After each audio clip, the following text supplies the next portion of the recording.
Hola, dentro del marco de la financiación directa del Estado a las confesiones religiosas, hoy vamos a hablar de un concepto de derecho comparado, y es los distintos modelos que existen en el ámbito del derecho comparado, desde un punto de vista de un marco teórico. Estos modelos de derecho comparado, que después concretaremos a lo largo de la exposición en países concretos o modelos concretos que se acogen a este marco teórico, son la dotación anual presupuestaria, el impuesto estatal con afectación a un fin religioso, el impuesto religioso, la asignación tributaria, la autofinanciación y la incentivación por parte del Estado de las donaciones voluntarias. Comenzamos con el primero de estos marcos teóricos, que concretaremos después a través de una serie de ejemplos de países concretos en el marco del derecho comparado. La dotación anual presupuestaria generalmente suele estar enmarcada dentro de modelos de Estado confesionales, o bien que han tenido alguna reminiscencia en el pasado de carácter pluriconfesional o confesional, aunque es cierto que nos vamos a encontrar en determinadas ocasiones con que el modelo de dotación anual presupuestaria parece desvinculado de esa característica de confesionalidad. En general, esta fórmula se ha venido utilizando en el pasado, incluso no en épocas tan pasadas, para compensar por las antiguas desamortizaciones. Algunos de los modelos de derecho comparado que vamos a estudiar son el modelo de Grecia, de Bélgica, de Luxemburgo y de Dinamarca. Vamos con el primero de ellos. En el caso de Grecia, el Estado va a cubrir las necesidades de la Iglesia dominante, que es la Iglesia ortodoxa griega. Y esto lo va a realizar a través de dos mecanismos. Por un lado, están las subvenciones de carácter directo o indirecto, y en segundo lugar va a estar la retribución que realiza este Estado griego a los obispos, sacerdotes y a los diáconos ortodoxos.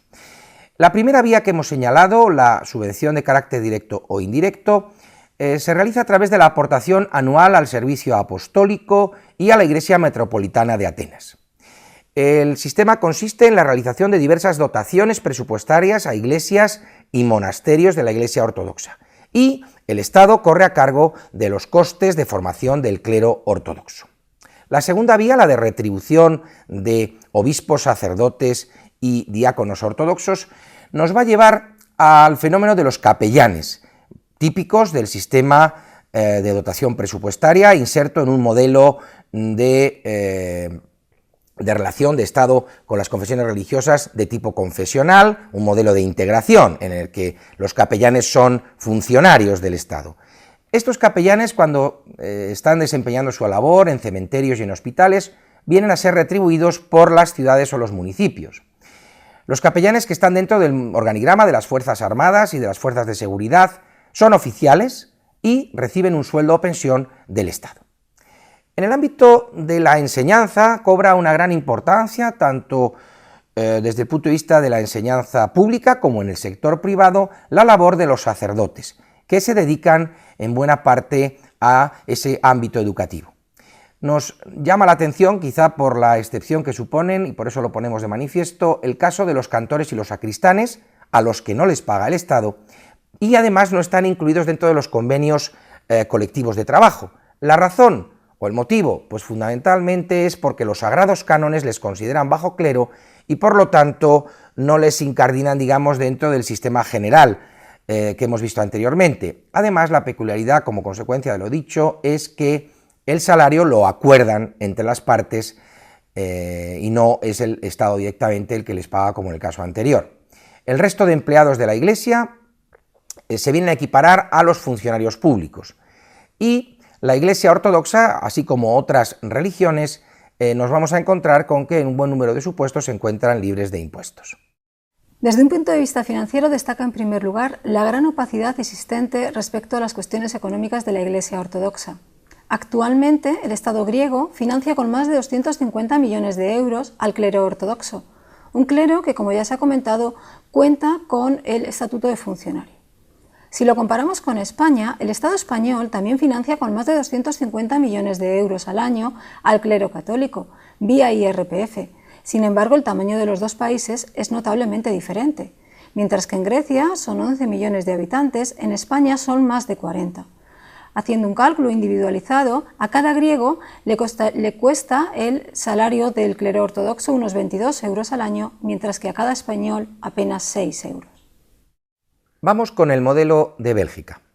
En Bélgica, el artículo 181 de la Constitución contempla que los salarios y las pensiones de los ministros de culto correrán a cargo del Estado, a través de los presupuestos generales del Estado de cada ejercicio.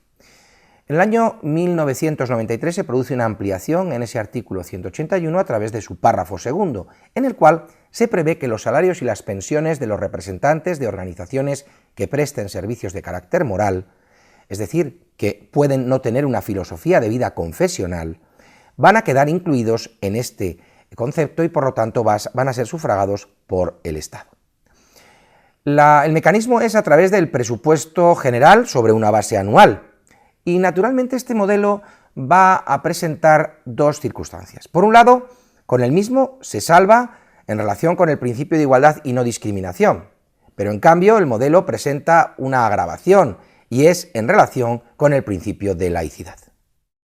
Desde un punto de vista financiero, las religiones y el laicismo cuestan alrededor de 100 millones de euros al Estado belga.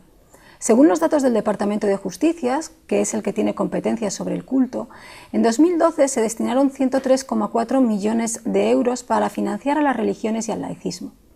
De este importe de 103,4 millones de euros, 88,3 millones fueron destinados a satisfacer los salarios y las pensiones de los sacerdotes católicos, ortodoxos, anglicanos, protestantes y a los rabinos. 3 millones de euros fueron destinados al pago de los imanes, 12,1 millones de euros fueron destinados a la defensa del laicismo y el resto, hasta el total, a confesiones religiosas minoritarias. Continuamos con los ejemplos de derecho comparado en relación con la dotación anual presupuestaria. Vamos a ver muy brevemente los casos de Luxemburgo y Dinamarca. En Luxemburgo, en este aspecto, se separa del modelo tradicional que sigue del impuesto religioso alemán, y aquí los obispos, sacerdotes e incluso algunos laicos se sufragan su financiación a través de la dotación anual presupuestaria. En el caso de Dinamarca se combina el sistema del impuesto a favor de la Iglesia danesa con el de dotación anual presupuestaria.